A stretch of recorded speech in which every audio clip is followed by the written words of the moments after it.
Bismillahirrahmanirrahim. Assalamualaikum warahmatullahi wabarakatuh. Jumpa lagi dengan podcast Liars Club, Andre Macan and Partner, kabar dari Cinde. Ini podcast kelima. Alhamdulillah kita kedatangan demonstran. Jadi alhamdulillah berkunjung ke podcast kami. Mau tanya-tanya dengan kawan pergerakan pemuda peduli Cinde, Bung Syekh ya, namanya itu Syekh.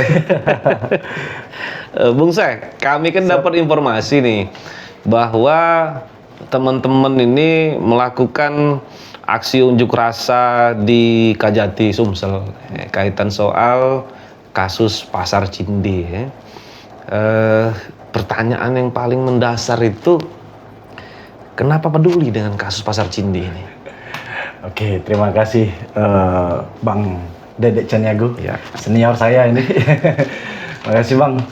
Jadi kalau kita runut pasar Cinde, kenapa kami membuat suatu forum yang disebut Pergerakan Pemuda Peduli Pasar Cinde, yang notabene kami anggap pasar Cinde ini bukan hanya atau simbol dari kota Palembang, tapi lebih kepada simbol Sumatera Selatan. Yang kita tahu pasar Cinde ini atau cagar budaya yang berbentuk pasar ini sangat sedikit di Indonesia. Maka sudah kewajibannya, harusnya bukan hanya kota Palembang yang berbicara masalah pasar Cinde. Berbicara pasar Cinde atau cagar budaya pasar Cinde ini sudah menjadi aset milik Sumatera Selatan. Kalau mereka yang mengerti paham masalah budaya. Ditambah lagi kami melihat dari informasi bahwa pasar Cinde ini seperti teoretikal hukum. Bung Dede. Jadi teoretikal hukumnya bagaimana? Ini ada akumulasi para elit-elit politik yang membuat atau berkonklusi agar terjadinya sebuah korupsi berkamuflase. Bentar. Sebelum masuk ke situ, nanti kita akan masuk ke situ. Siap. Oke. Tapi nanti. Siap. Masuk ke situ nanti. Oke.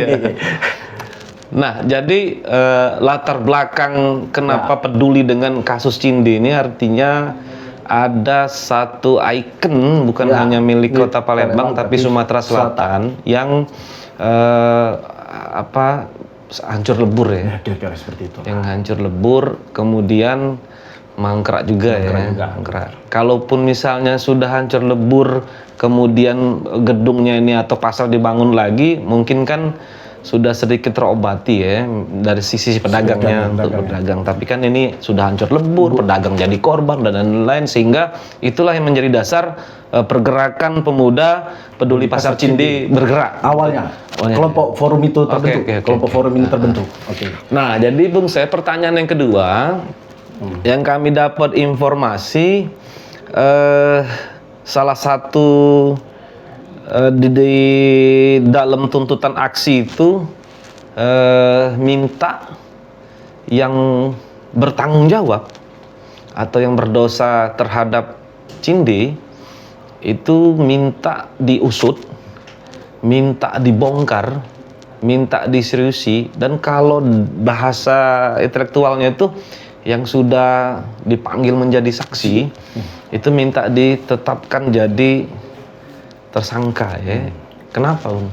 Itu tadi Bang, sekali lagi kita tadi awal sudah bahwa Cinde ini adalah milik kita bersama Sumatera Selatan, kita sepakat itu.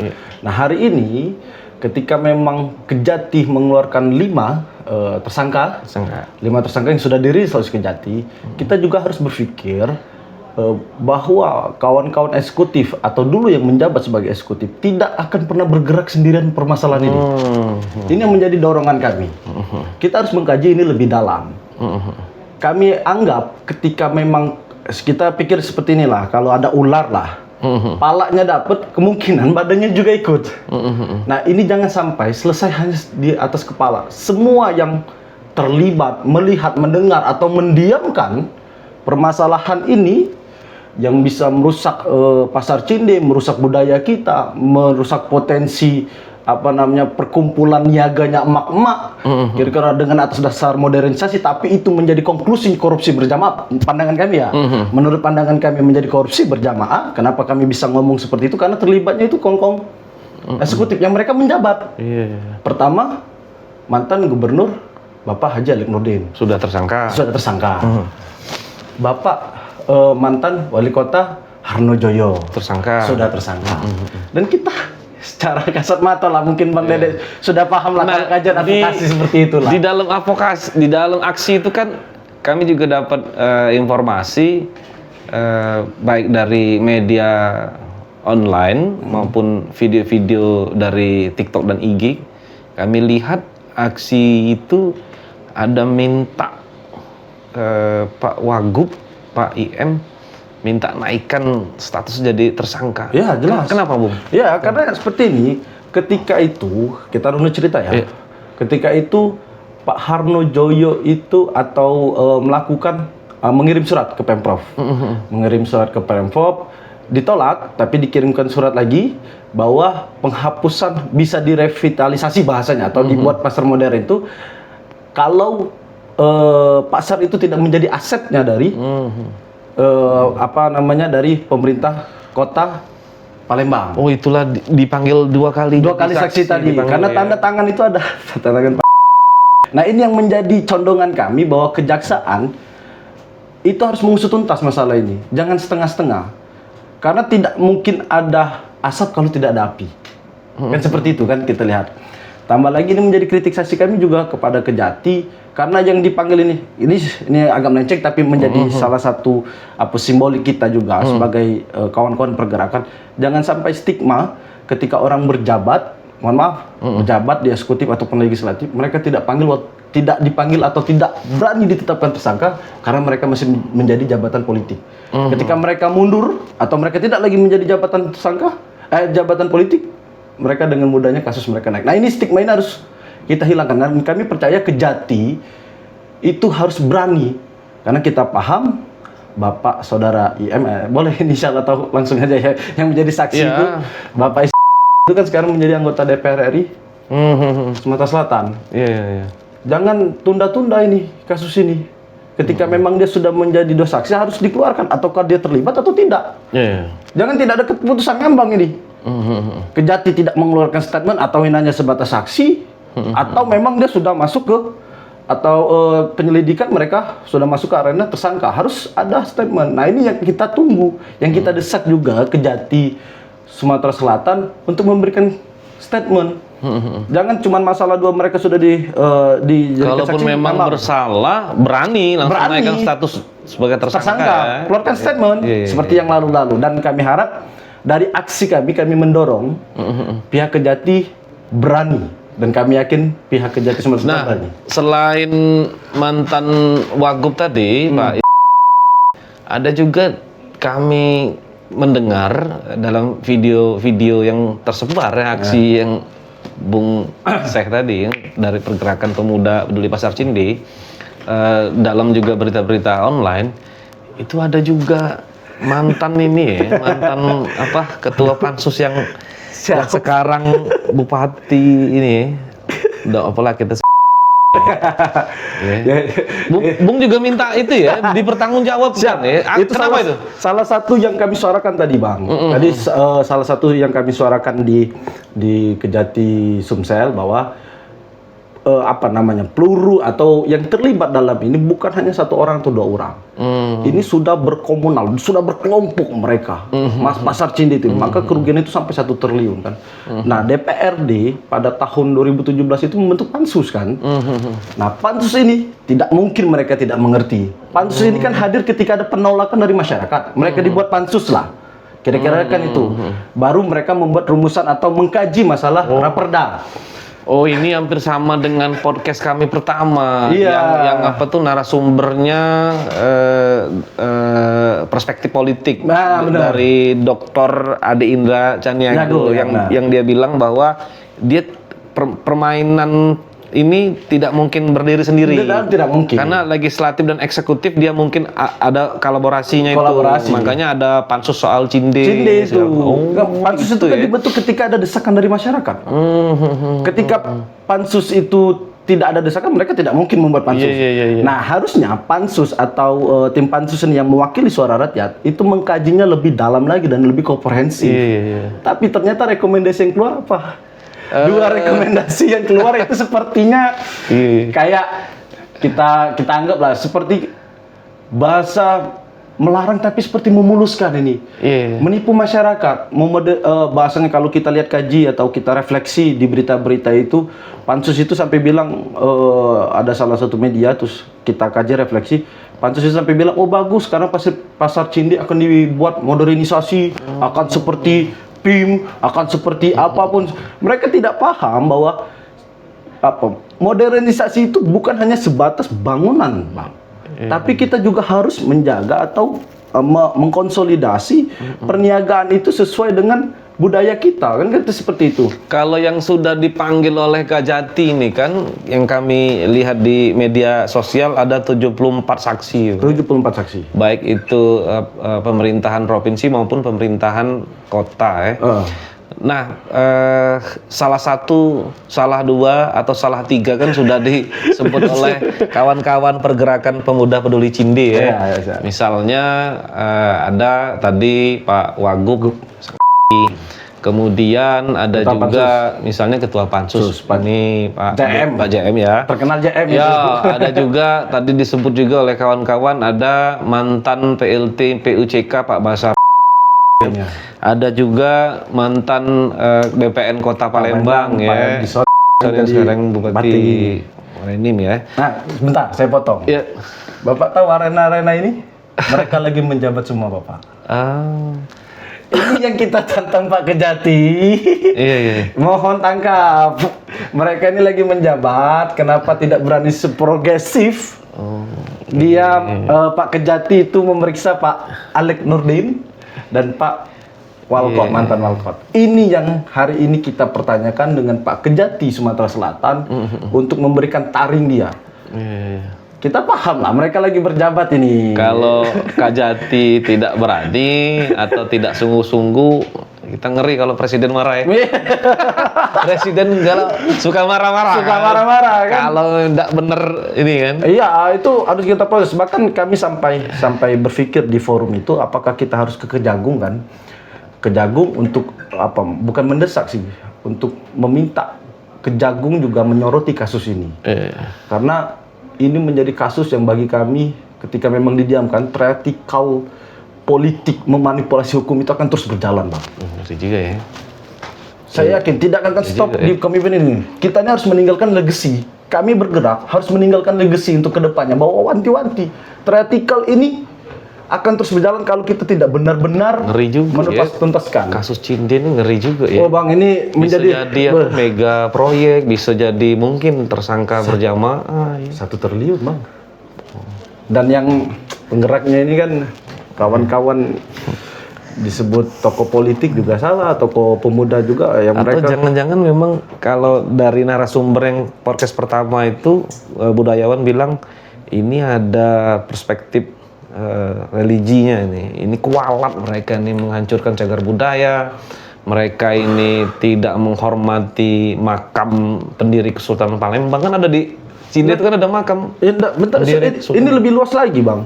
Apa tadi kan saya bilang tadi, mereka ini sekarang lagi duduk jabatan publik. Mereka sudah melaksanakan mereka aman. Kita tidak tahu pola pikir mereka di tempat mereka masing-masing. Kayak si Anu misalnya, Pak E misalnya, dia menjadi Bupati di Marenim, mungkin ada situs cagar budaya atau apapun karena dia sudah berpengalaman. Ini yang kita khawatirkan kalau seandainya ini didiamkan. Makanya saya bilang Pasar Cinde ini bukan punya Kota Palembang, tapi Pasar Cinde ini membuka mata kita bahwa ada teatrikal yang mungkin akan dilaksanakan oleh turunan kabupaten lain.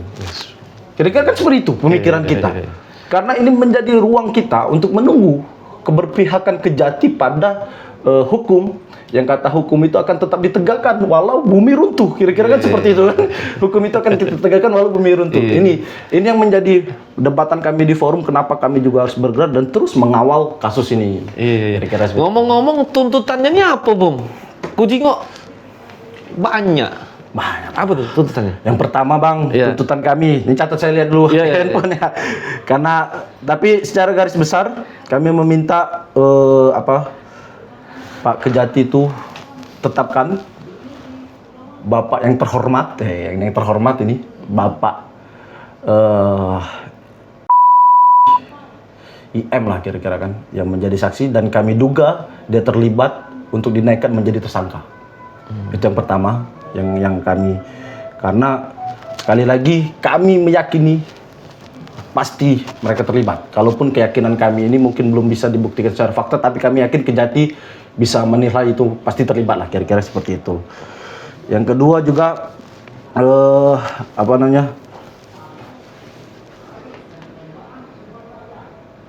meminta Pak Kejati juga memeriksa tim pansus. Tim pansus, ketua tim ya. Ketua tim dan nanti Bang, jangan ketua tim saja. Oh, ada anggota-anggota. Anggota-anggotanya itu kita periksa juga ini. Jangan sampai nanti hanya pala kembali, badannya itu masih tetap berlihat-lihat, dia ngibas semuanya ini. Bahaya juga ini Bang, kan. Berarti tim pansus juga dikawal, terus kedua juga kepala BPN yang dulu menjabat sekarang menjadi kepala BPN kota ya. Kota Palembang yang menjabat sekarang sudah menjadi Bupati Muarredim. Itu kami anggap juga beliau terlibat. Terus staf-stafnya yang terutama biro hukum juga, karena beliau yang memanipulasi hukum sehingga keyakinan para eksekutif ini tambah percaya bahwa mereka tidak melanggar hukum, kira-kira kan seperti itu. Dan terakhir itu adalah transparansi. Transparansi ini harus penting. Kami inginkan transparansi setiap kasusnya itu dikeluarkan. Sampai mana kasus ini, apa sudah dalam mempertanyai mereka menjadi statusnya saksi atau gimana, atau seperti apa. Dan juga kami juga menuntut Pak Kejati juga membentuk tim khusus Pak, masalah ini. Tim khusus ini, jadi jangan bias. Kita paham banyak kasus yang mungkin masuk di Kejati laporan, tapi kami minta juga Pak Kejati juga Kejati Sumatera Selatan membentuk tim khusus yang memang fokus masalah. Memang kerugian negaranya besar ya. 1 triliun. 1 triliun itu besar Bang. Kalau Abang beli pempek, itu bisa dijajarin pempeknya itu sampai ke Kabupaten Lahat Bang. Kira-kira kan seperti itu. Besar itu Bang. Iya, gitu Bang. Itu ya? Iya, tuntutannya. Tapi kesemuanya itu mungkin diduga ya. Ya. Kalaupun tidak bersalah ya jangan ngambang oleh pihak Kejati ya. Diungkaplah tidak bersalah. Tidak bersalah. Kalau tidak mungkin ini peran kontrol sosial pergerakan pemuda peduli Cinde lah ya, mungkin ya. Peran mereka untuk mengingatkan, mendorong, peran kalian itu mungkin untuk mengingatkan, untuk mendorong, untuk menjaga agar kalau memang salah nyatakan salah, kalau tidak salah nyatakan tidak salah. Cuman seperti itu yang kita minta. Itu kan dari pihak jangan main-main ya. Nah, kira-kira setelah aksi ini ke depan apa lagi nih, Bung? Kami rencananya kawan-kawan pedagang pergerakan pemuda peduli Cinde ngomong-ngomong mau aksi lagi, mempertanyakan atau lagi. Terus pokoknya perjuangan ini sampai tuntas Bang. Jadi insya Allah juga kami aksi mungkin 2 minggu lagi atau 1 minggu lagi untuk mempertanyakan laporan kami yang kemarin. Terus kalaupun memang di Kejati tidak bisa mengkonsolidasi atau memberikan jawaban, mungkin kami akan ke Jagung atau langsung ke Jagung. Ngeri juga semangat demonstran ini ya. Yang tipis-tipis juga kami akan menyebarkan video-video kisah tentang pasar Cinde. Mungkin akan melakukan podcast kan, ataupun mengajak kawan-kawan mahasiswa untuk lebih dalam membahas masalah pasar Cinde itu, kan membuka diskusi-diskusi publik lah. Tipis-tipisnya itulah. Oke, terima kasih Bung. Saya sekali lagi terima kasih atas kehadirannya. Siap. Tentang cerita soal aksi unjuk rasanya. Terima kasih kawan-kawan dari Pergerakan Pemuda Peduli Cinde. Para pemirsa, podcast kelima ini salah satunya adalah menggali, menanyakan kawan-kawan yang aksi di Kajati.